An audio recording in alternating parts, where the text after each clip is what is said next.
Inner Sanctum Mysteries.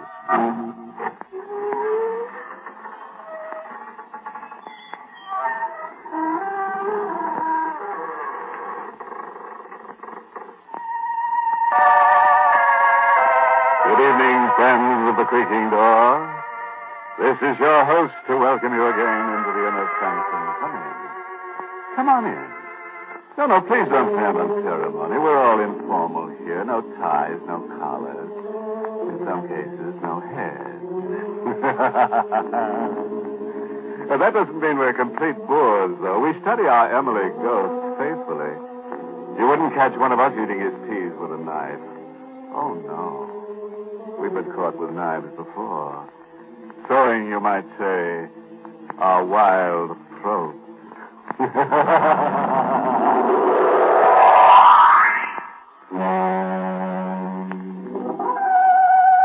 Well, the preliminaries are over. Beginning right now, things are going to happen. So sit up, draw a deep breath, and lend us an ear. We've got to get our teeth into something. Listen now to the voice of Donald Bucher as Danny Williams, as he tells the weird story of the dead walk at night.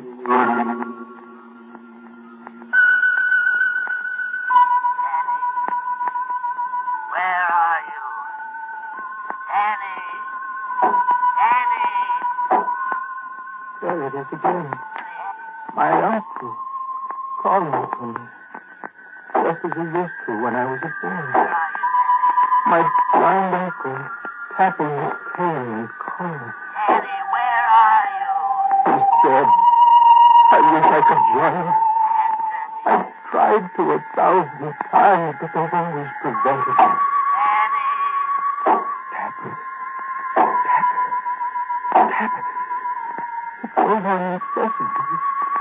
It never stops, and when I sleep, I hear it every minute, every second. Sometimes soft. I can thunder. Danny! Can't you stop it?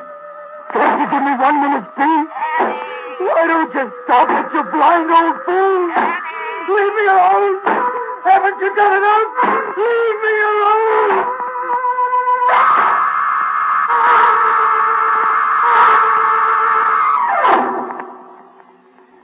He tapped that way with his cane. On the night I decided to kill him. We were in his room in the big house where we lived together. I'd been living with him since I was 14 years old. For 10 years, I'd been his companion, his nurse, his servant, his slave.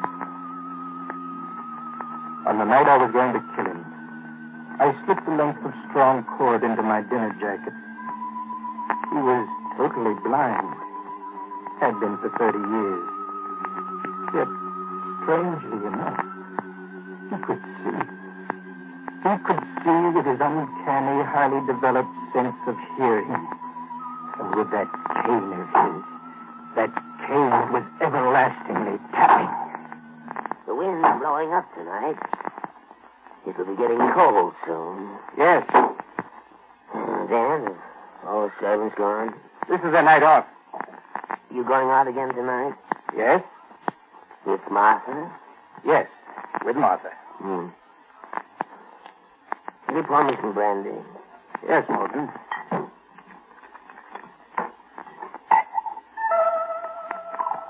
I poured out the drink. In my pocket, I felt the cord, and as I handed the drink to him, I took it out and walked behind him. Now, this was the time. Slipped the cord around his neck. Twisted it. It would be over soon. He sat there, holding a glass in one hand.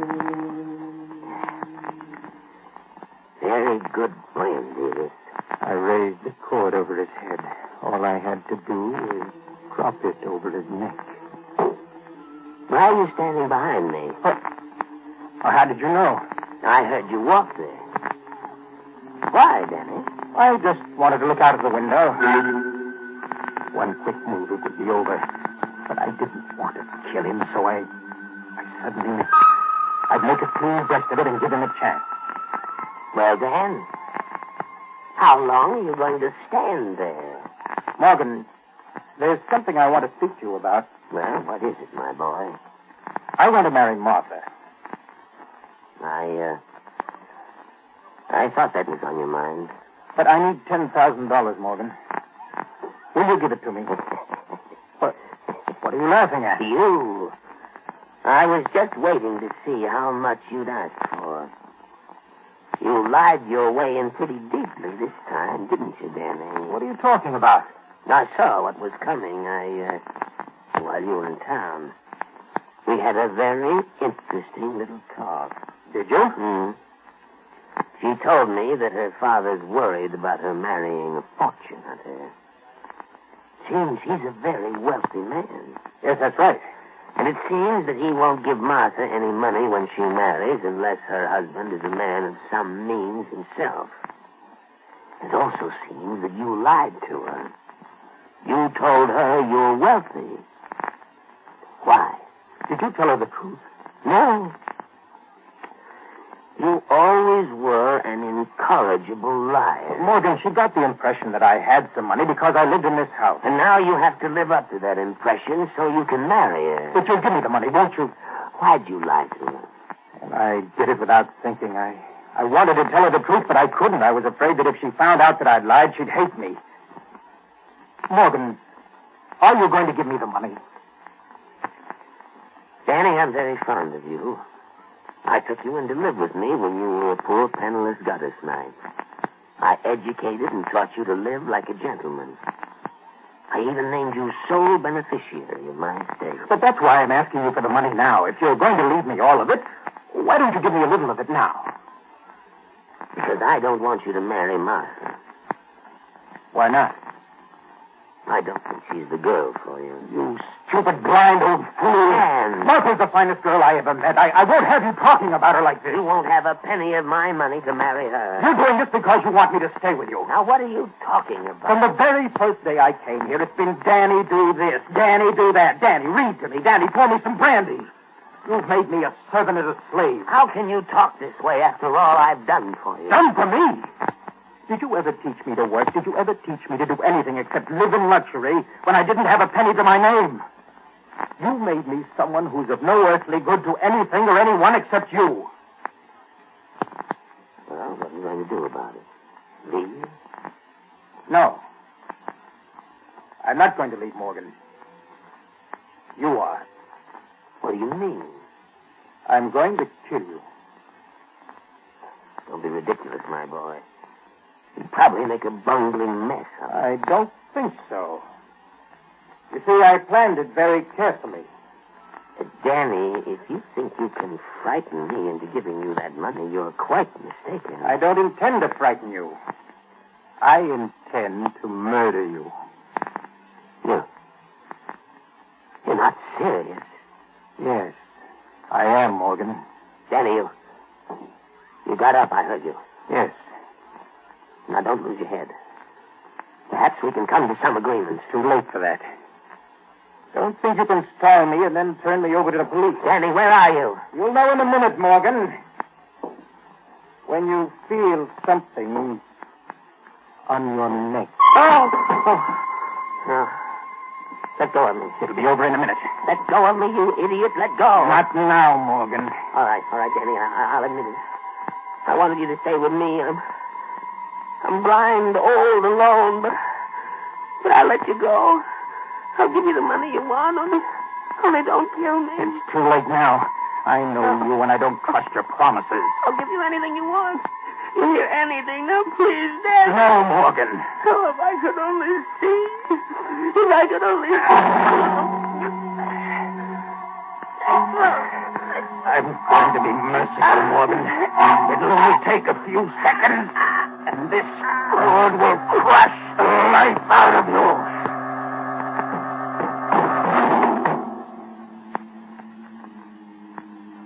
Morgan? Morgan? He's dead. I heard the front door open and close. I had told Martha to come at 9 o'clock. I ran out of the room and looked down the long stairway. Hello, darling. Martha! Shall I come up? No, wait there. I'll come right down. All right. I rushed back into the room. My uncle was lying on the floor, the rope twisted about his neck, his face streaked with purple. I picked up the cane and began tapping on the floor.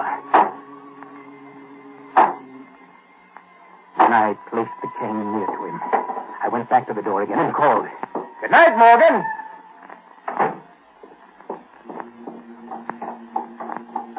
Your uncle. Oh, he's fine. I heard him tapping around up there. Yes, he likes to make a lot of noise with that cane of his. I think he gets a kick out of it. Do you think it's safe to leave him alone here? Safe? Well, of course. Look, shall we go dancing somewhere? Mm-hmm. That's a swell idea.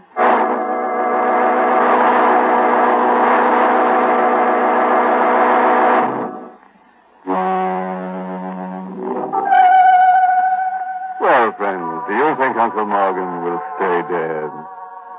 Oh, you do? Well, that shows how much you know. On this program, the dead never stay that way. So get ready for the worst, because in the next few minutes, you're going to find corpses that walk in the dead of the night. Oh, yes. They do walk. They do. Don't you worry. All right. Let's listen now to Don Rebuker's Danny as he finishes his story. It was easy to lie to the police. When Martha told them that she heard my uncle tapping in his room, I was cleared of all suspicion. I suggested that the murder was committed by some thief who broke into the house to rob it after we had left. The police agreed. I received the inheritance. And Martha and I planned to go to California to be married. I had lied my way out and fooled everyone. Everyone. Except myself. I knew what I had done. I couldn't forget it. I became nervous and morose. And then came that last night before Martha and I were to go away. I was alone in the house, preparing to close it.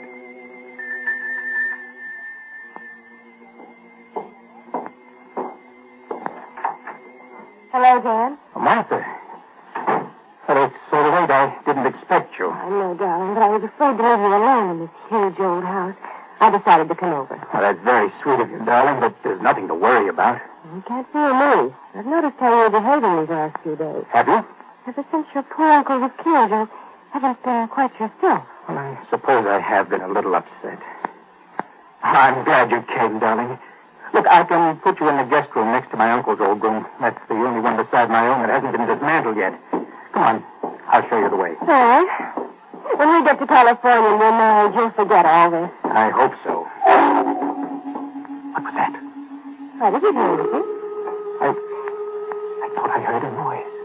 I was right. This old house is affecting you. Maybe. You know, Martha, last night I thought I heard him tapping with his cane. Did you? Well, it was just my imagination, I guess. I wonder. You know, I had a rather strange dream about him. You did? A dream that came to me and told me he wasn't dead.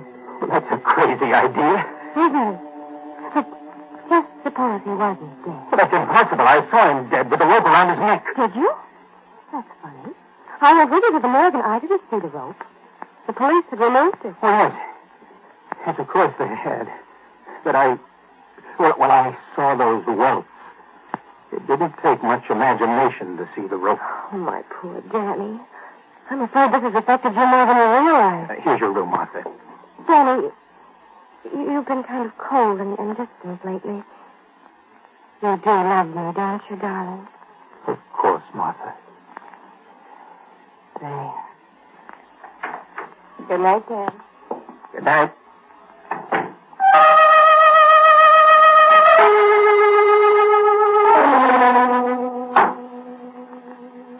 I was awakened that night from a tortured sleep by a familiar sound.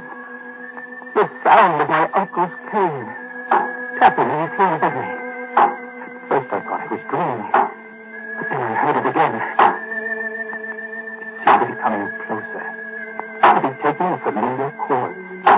Yes, I had heard it 1,000 times when he was alive. That same nervous, rhythmic tapping. It was coming down the stairs. Tap, tap, tap. Down the stairs. Cautiously, carefully. It was on the landing now. Would it go down further, or would it turn as it had done so often to my room? It came closer. Closer. It was coming to my room. There could be no doubt about that. It couldn't be alive and yet. It was knocking at the door. It took every bit of courage I had, but I went to the door and opened it. There on the floor outside my door was my uncle's cane. A throb of cold, icy terror shook me. I ran back into the room and half insane with panic. I shouted, Martha! Martha! Martha! Danny, what's the matter? Martha, darling. I must be going out of my mind. I saw... What did you see? That cane. That cane that you have in your hand. Put it down. I found it outside your door. I thought you'd misplaced it. No, that's my uncle's cane. That's the one he always used. But, Danny, there's no need to be so frightened of it. Why, you'd think it was going to hurt you the way you act. Martha! Here, you hold it. No. Danny, you're terrified. What's wrong? What's happened? Martha, don't make me tell you. Don't. But what are you afraid of? The cane. Put it down. Throw it away. The cane? Throw it away. You don't know what you're saying. Oh, Martha, why do you keep pointing it at me? Why? Danny, you've got to tell me what's troubling you. I won't put it down until you tell me why you're afraid. Martha, for heaven's sake. Confess me, Danny. I love you. Tell me what it is. Martha. What is it? No matter what it is, I'll always love you. Don't be afraid to tell me. I killed him. Your uncle? Yes. Why? For the inheritance. I didn't want you to know that I didn't have a cent. I asked him for the money, begged him for it. He sat there in his chair telling me I couldn't have a cent. He wanted to keep me here with him. I wanted to marry you. That's why I murdered him, Martha, because I love you. Do you understand? Yes. Oh, Martha. Martha, I knew you would. You'll stand by me, won't you? Why are you smiling that way? How much money did you inherit? $200,000 in this house. You'll transfer that money to me in the morning. When the house is sold, you'll turn over that money to me, too. If you don't, I'll tell the police what you just told me. Martha, I don't understand. I thought I was pretty clear. Oh, I see now. You think I'm too upset to manage the estate, and you want to take care of it for me until we're married. There isn't going to be any marriage. No marriage? No. Now that I can get the money without marrying you, there's no reason for me to tie myself down. Why should you want the money? Your father... He's been dead for 17 years. Martha, you told... You were lying to me. Yes, Danny. But you were lying to me, so it comes out even. And stop cowering at this cane. There's nothing queer about it. I made that tapping noise tonight. I thought it would make you confess, and it did. Oh, this is a joke. It's a monstrous joke. I wouldn't think it was so funny if I were in your position. You know, the money isn't quite all. I can use you, Danny. I might need certain things done sometime. And if you remember that I can send you to the electric chair whenever I choose to, you'll do them. I see. The slave merely changes masters. Where are you going? Back to my room. Oh, no, you're not. Ben, let go of me. I want to show you something, Martha. Something about this cane. You said there was nothing queer about it. Well, there is. Let me show you.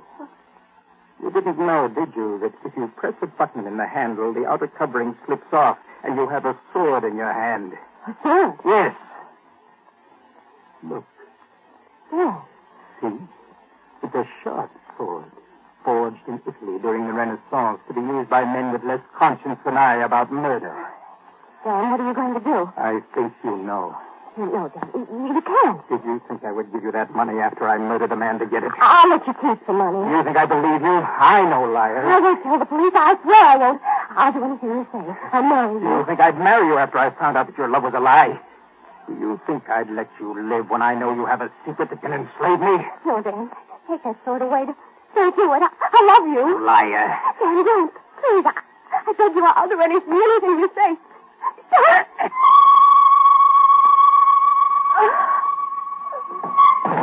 Mother!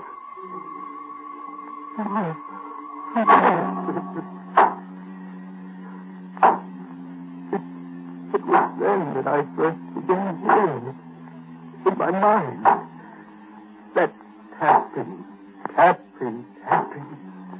obsessive tapping of the cave.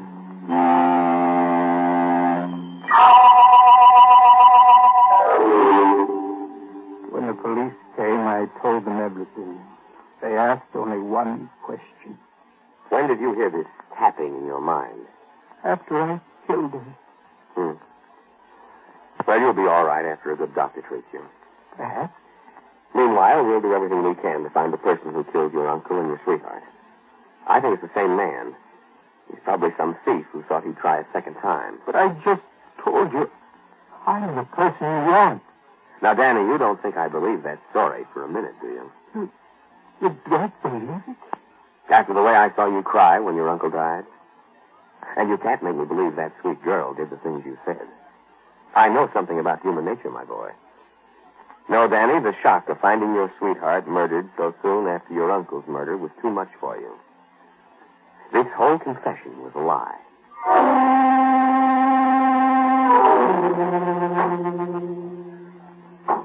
For 20 years now, I've been in a cell at the state asylum waiting to die.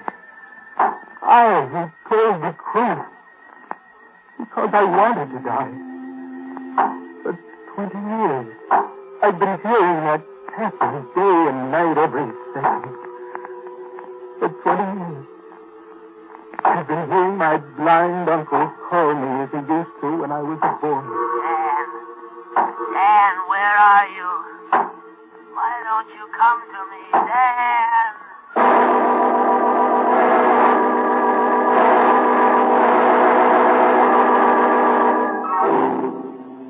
All right, friends, you can relax now. No, this isn't Danny. This is your host. Our story's over and the porters are now mopping up. Well, I guess tonight's little story should teach you never to tell a lie. Lying leads to cheating, and cheating leads to murder. And murder leads to insanity, all of which are very bad habits to get into indeed.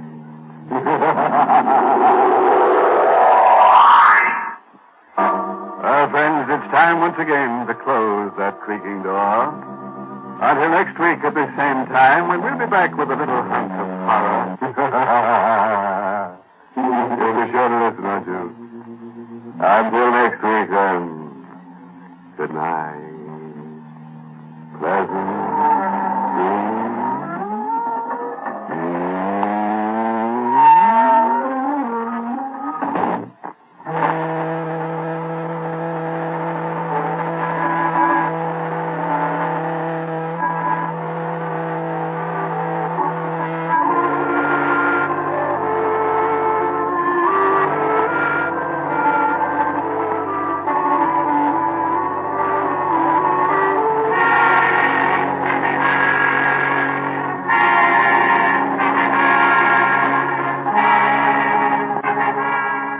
Sanctum has come to you through the worldwide facilities of the United States Armed Forces Radio and Television Service.